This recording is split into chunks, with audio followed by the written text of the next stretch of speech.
안녕하세요. 캐나다에 사는 용접사 김재환입니다. 오늘은 프라이베이트 모기지 렌딩 앤 하드머니 론, 한국어로 하면 이제 캐나다의 개인 모기지 대출 하드머니 론에 관해서 알아보도록 하겠습니다. 지금 보고 있는 사이트는 리차즈 모기지 그룹이고요. 모기지 브로커로 보이고, 이 웹사이트에서 설명이 잘 되어 있어가지고 여기를 보면서 설명을 드리고 있고요. 이제 필요하신 분들은 이제 이 모기지 브로커에게 연락을 해가지고 좀 상담을 받으시거나 하시면 도움이 될 것 같습니다. 그럼 이제 이 하드머니 론이 뭐냐? 밑에 보면서 좀 더 설명을 드리도록 하겠습니다. 개인 또는 하드머니 대출은 단순히 부동산을 담보로 한 단기 대출이라고 보시면 될 것 같습니다. 보통 이제 6개월에서 24개월의 단기 대출인데, 이제 이게 특별히 필요한 경우가 있어요. 그래서 그것 때문에 좀 이제 이 내용이 저도 좀 필요하고, 그래서 공부도 하고 이렇게 복습하는 의미에서 유튜브로 영상으로 남기도록 하려고 합니다. 이런 게 있다라는 거를 아느냐 모르느냐가 좀 차이가 있을 수가 있어요. 이런 게 있다라는 걸 알면은 어떻게 보면은 좀 이용을 하거나 할 수도 있거든요.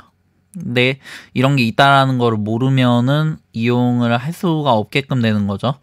그래서 돌이켜 보면은 지금 돌이켜 봤을 때 제 과거에 했던 그 재테크 방법들이 좀 아쉬운 점이 많아요. 그때 이걸 한번 시도를 해볼 걸, 이걸 좀 알아볼 걸 하는 뭐 그런 생각들이 들 때가 있거든요. 어쨌든 플립플롭을 생각을 하고 있진 않지만, 이 대출과 관련되어 있는 부분이라서, 그리고 레노베이션도 해당이 되는 부분이라서 지금 이 내용을 저도 유심히 보고 있습니다. 일단 이 대출에 관한 기본적인 내용들이에요. 이제 이자율이죠. 이자율은 6%에서 18%, 보통의 모기지보다는 조금 높은 편이죠. 그리고 계약금은 이제 20%에서 50% 다운페이먼트죠. 그게 한 20% 이상은 되어야 되고, 그 상각은 어몰리제이션인데 1년에서 35년까지 뭐 상각하는 걸로. 그리고 이제 지불 방법은 원금 플러스 이자인 경우가 있고, 이자만 지불을 하는 경우도 있고, 풍선 발론인데, 이거는 풍선이 이렇게 점점 이렇게 늘어나다가 한꺼번에 터트리는 것 마냥 계약 끝나는 시점에, 계약이 끝나는 시점에 일시불로 상환하는 겁니다. 추가 요금은 이제 클로징 코스트인데, 일반적인 부동산 클로징 코스트랑 비슷하게 들어가요. 이제 변호사, 감정평가사, 뭐 중개인, 대출기관, 보험회사, 뭐 이렇게 들어갑니다. 여기에서 자격이 이 소득, 신용, 현금, 재산, 출구 전략이 있는데, 보통 이제 모기지를 받아서 집을 살 때는 출구 전략이 필요가 없게끔 되는 거죠. 그냥 내가 거기에서 집에서 오랫동안 잘 사는 게 출구 전략이라고 할 수가 있겠죠. 그런데 이 하드머니에 있어서 소득 부분이 조금 이제 좀 다르게, 소득이 좀 없는데도 이제 전문 그냥 풀타임 인베스터인 경우에도 이 대출을 받을 수 있다라고 합니다. 좀 이어서 내용을 보도록 할게요. 일반적인 이 대출이 필요한 경우는 이제 플립플롭이죠. 사가지고 이제 개발하고 되파는 경우, 레노베이션하고 되파는 경우, 뭐 토지 대출, 건설 대출, 구매자에게 신용 문제가 있는 경우 이 대출을 이용을 할 수가 있고요. 부동산 구매자가 신속하게 행동해야 할 때, 집값이 이렇게 막 올라가고 있는데 이제 아직 그 누가 봐도 저평가가 되어 있는 부동산이 있다. 그러면 높은 이자를 그 단기로 받더라도 빨리 사서 한 1년 뒤에 판다라고 하면은 그게 더 이득이 될 수가 있겠죠. 임시 자금 조달의 방법도 있고요. 부동산의 유형은 뭐 단독, 뭐 다가구, 그리고 이거는 커머셜이라고 상업용 부동산, 빈 땅, 농지 등이 있습니다. 이 자격을 얻는 방법을 보면 자격을 갖추기 위해 대출 기관은 주로 귀하가 부동산에 투자한 자기 자본의 양에 관심을 갖습니다. 자산이 많을수록 더 나은 조건을 제공됩니다. 그리고 이제 그 다음에 이어지는 내용도 중요한데, 대출금을 상환할 수 있는 자원이 있고 기한이 끝날 때까지 대출금을 어떻게 상환할 것인지에 대한 계획을 제시할 수만 있다면 신용과 고용은 그다지 중요하지 않습니다. 이것은 앞서 설명한 출구 전략이라고 할 수가 있습니다. 이 단기에 끝나잖아요. 그 이제 단기에 이 일이 마무리가 되는 거예요. 그게 뭐 플립플롭이 되었든 뭐 이 그 다음 내용으로 나오는데, 그러면 이 대출을 어떻게 상환할 것인지를 이제 그 계획이 굉장히 중요하고, 그 계획이 현실성이 있어야 되고 구체적이어야 되고, 그리고 그대로 잘 이행을 할 수가 있어야 되는 거죠. 그 출구 전략의 사례를 보면 이제 부동산을 개조하거나 개발한 다음에 판매를 한다라든지 플립플롭이 되는 거죠. 이 개발한 다음에 완료되면 더 낮은 비용의 대출 기간으로 재융자를 받는 경우가 있고요.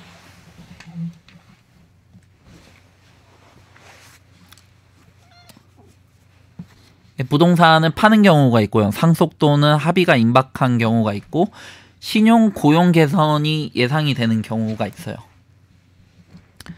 그리고 현금 흐름, 뭐 운용 정상화, 은행 대출 자격이 변화가 있게끔 되는 거죠. 그래서 더 나아질 게 예상이 될 경우에, 그리고 지금은 그렇게 좋지가 않은 경우에 내가 이걸 받아서 무언가를 하고 싶다, 이럴 경우에 해당이 된다라고 볼 수가 있습니다. 대출 기간은 또한 해당 부동산의 현재 평가, 오늘 팔릴 가치를 확인해야 하며, 최대 대출 금액은 해당 가치를 기반으로 한다라고 하죠. 그러니까 현재 평가를 받는 그 가치를 기반으로 대출이 나온다라고 해요. 근데 저도 이 하드머니는 이용을 해보지도 않았고 뭐 플립플롭을 해본 적도 없어서 이 부분에 대해서 그렇게 잘 아는 바는 아니에요. 지금 저도 공부를 하고 있는 상황이고요. LTV 같은 경우에는 뭐 65%까지, 나머지 35%는 이제 그 차용인이 제출을 해야 돼요. 그 돈을 더 많이 내면 낼수록 그 요율과 조건이 더 좋아지게끔 되는 거고, 이 뒤에 그 이어지는 내용들을 보면은 이게 왜 그런지가 더 잘 이해가 되는데, 대출 기관이 대출 거래에서 위험을 어떻게 보고 관리하는지 이해하는 것이 중요합니다. 차용인의 주요 위험은 돈이 제때 상환되지 않거나 법적 조치 없이는 전혀 상환되지 않는다는 것이 되겠죠. 그러니까 돈을 못 갚게끔 됐을 때 이제 지불에 실패하면 얼마나 빨리 재산을 압류할 수 있고 얼마나 빨리 매각할 수 있으면 돈을 돌려받을 수 있습니까?를 은행에서는 확인을 해야 되는 거죠. 일반적으로 미납에 대한 법적 조치는 압류 및 강제 판매가 되는데, 이제 판매가 완료되면 수익금이 분할이 되죠. 그 법원에 지불을 하고, 그리고 압류 변호사, 부동산 중개인에게 지불한 다음에 모기지 대출 기간, 그리고 마지막으로 남은 금액이나 잔여 금액이 차용인에게 반환이 된다라고 해요. 근데 이게 뭐 강제로 넘어간 거라서 그 남는 돈이 거의 없겠죠.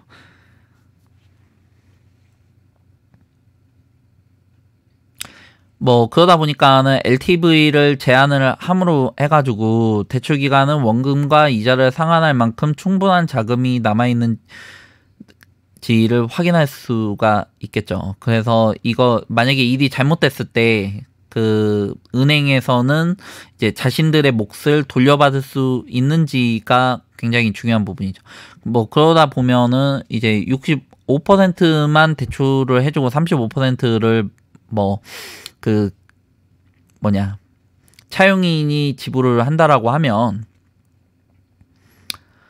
그러면은 은행은 아무래도 리스크가 줄어드니까 이제 일이 잘못됐을 때에도 좀 이렇게 자신들의 몫을 챙길 수가 있게끔 되는 거죠.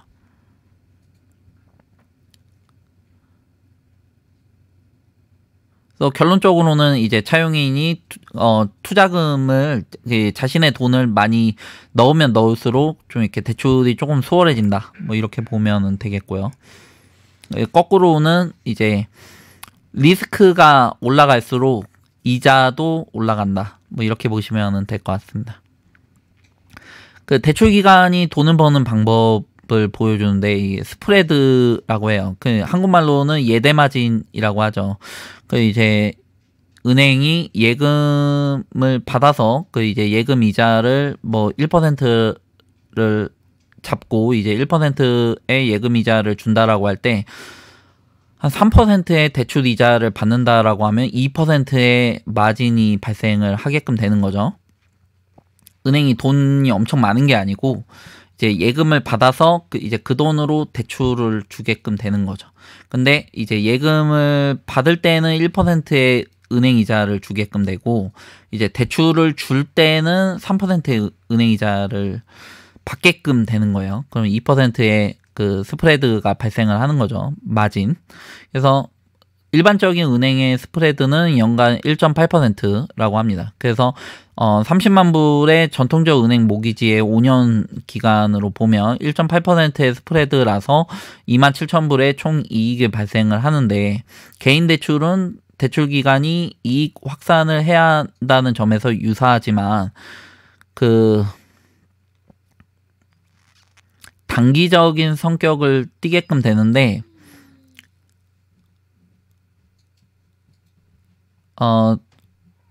여기 그 은행 대출에 비해 적지만 준비하고 관리하는데 동일한 노력을 기울인다라고 해요. 그래서 스프레드를 늘리고 대출 운영에 자금을 지원하기 위해 민간 대출 기관은 단기 모기지 준비 및 공급에 대한 추가 이익으로 대출 중개 수수료를 부과한다라고 합니다. 그래서 자신들이 좀 더 받겠다라는 거죠. 쉽게 이야기하면 수수료를 좀 더 받고 해주겠다라는 거예요. 그래서 1년 기간 동안에 30만 불의 개인 대출 기간 모기지에 대한 예시를 보면 1.8%의 스프레드에 30년에다가 1년을 곱하면 5,400불이라고 하고요. 2%의 대출 중개 수수료를 받는다라고 합니다. 그게 6,000불이라고 해요. 그래서 총 수익은 11,400불이라고 하는데, 근데 이거는 좀 약간 기본적인 내용, 교과서적인 내용으로 보면은 되겠고요. 이제 자세한 부분이나 뭐 이런 것들은 이제 대출 금리, 상한 조건, 대주 중개 수수료 등은 협의가 가능합니다. 라는 거죠. 그 두 대출 사례 모두 차용인이 클로징 코스트를 내야 돼요. 법적 비용, 뭐 감정 검사 비용, 뭐 이런 부분 수수료 등을 내야 되는 겁니다. 그 캐나다 및 대부분의 그 기타 관할 구역에서 약탈적 대출은 불법이며 사실상 범죄이며 전체 비용 공개가 포함된 공정거래법이 적용된다라고 합니다. 이 대출을 통해서 어떻게 돈을 버냐, 그런 사례가 나오는데, 이제 개발을 한다든지 이제 플립을 통해서 이제 할 수가 있겠죠. 레노베이션을 하는 건데 매력적인 가격의 부동산을 발견을 하고 이제 리노베이션이나 개발 경험이 있는 경우엔 당연히 더 좋겠죠. 기회를 정확하게 분석하려면 이제 구매 비용, 판매 비용, 그리고 운영 보유 비용, 개조 비용, 금융 비용을 결정한 다음에 투자 자본에 대한 수익을 계산해야 된다라고 합니다. 출구 전략이죠. 이제 각 비용들을 이미 수치가 나와 있는 거라서 이제 그 수치에 따라서 조금 이제 구체적으로 계산을 하게끔 되고요. 여기서 이제 구매 비용은 이제 낮으면 낮을수록 좋고 판매 비용은 높으면 높을수록 좋은데, 이 계획을 잡을 때는 이 판매 비용을 조금 이제 보수적으로 판단을 할 필요가 있어요.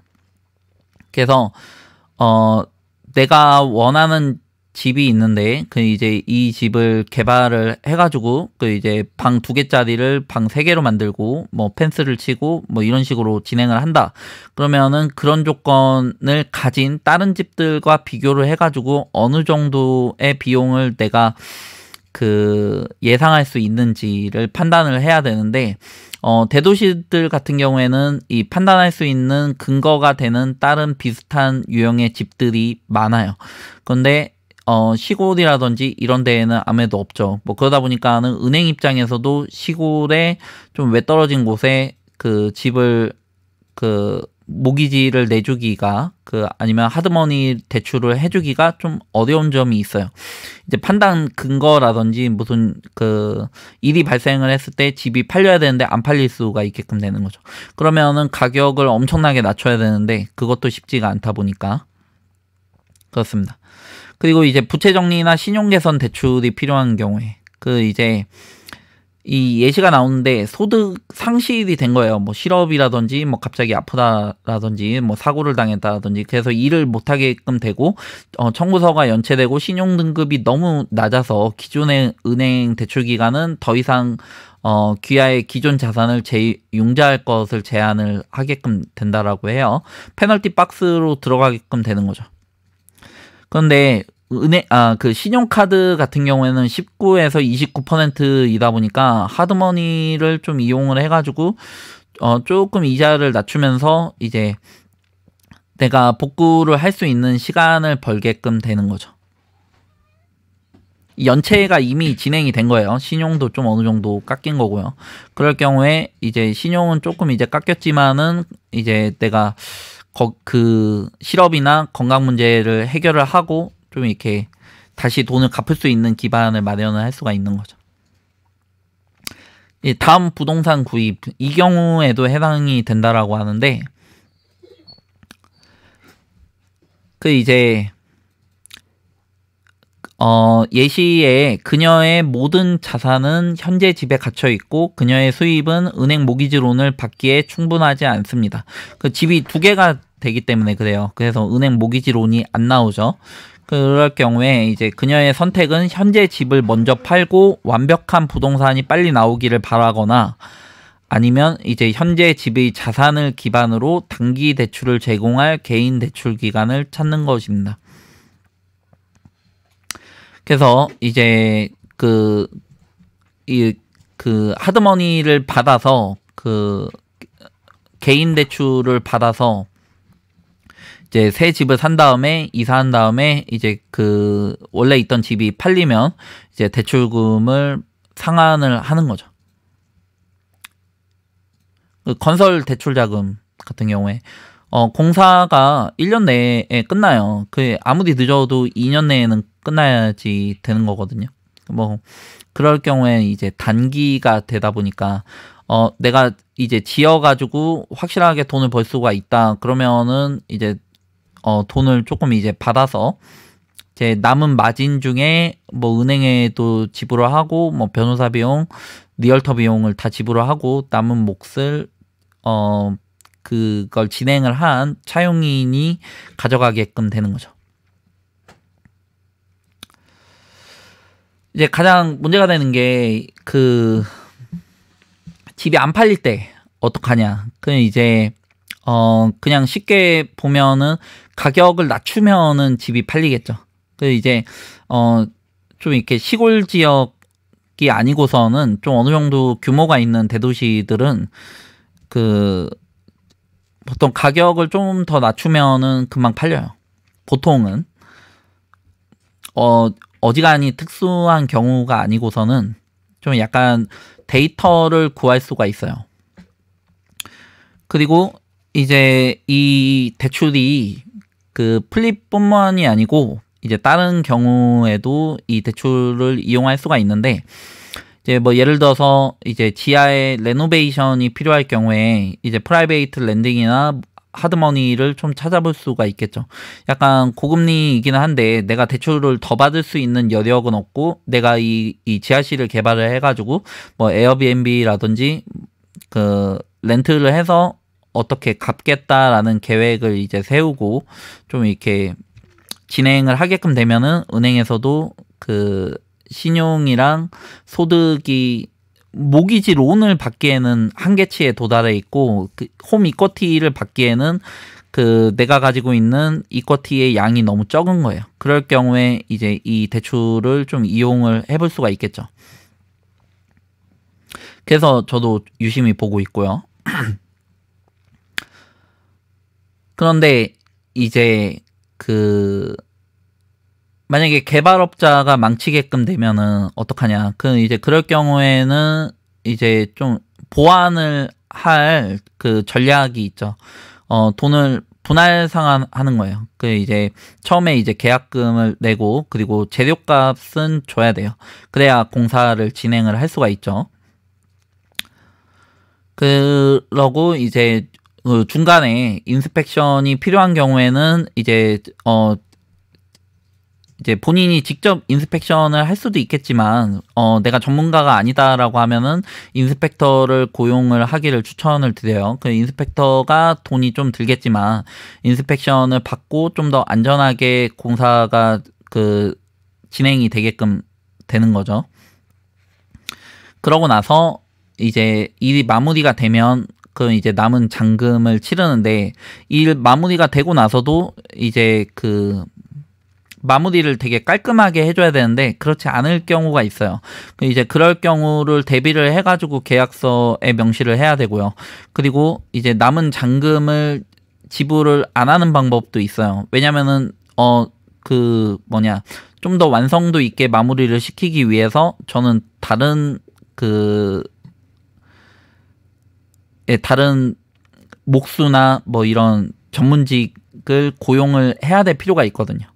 그러다 보니까 이제 그렇게 해가지고 좀 이렇게 분할 상환하는 방법으로 좀 이렇게 계약을 진행을 하게끔 되면은 이제 개발에 대한 이제 비용도 조금 이제 줄이면서 조금 이제 꼼꼼하게 품질 검사도 관리를 하면서 진행을 할 수 있지 않을까. 그리고 무슨 문제가 생기면은 좀 여유 자금도 조금 있어야 돼요. 그래서 만약에 일이 마무리가 되기는 하는데 좀 이게 내가 생각한 것보다 훨씬 더 많은 비용이 들어갔다든지 내가 적자가 나게끔 되었다든지 뭐 그럴 경우에도 마무리를 짓는 게 가장 중요해요. 마무리를 짓지 않게끔 되면 내가 투자한 돈이나 은행이 나한테 투자한 돈은 묶이는 돈이 되거든요. 이 묶인 돈으로 해서는 돈을 벌 수가 없어요.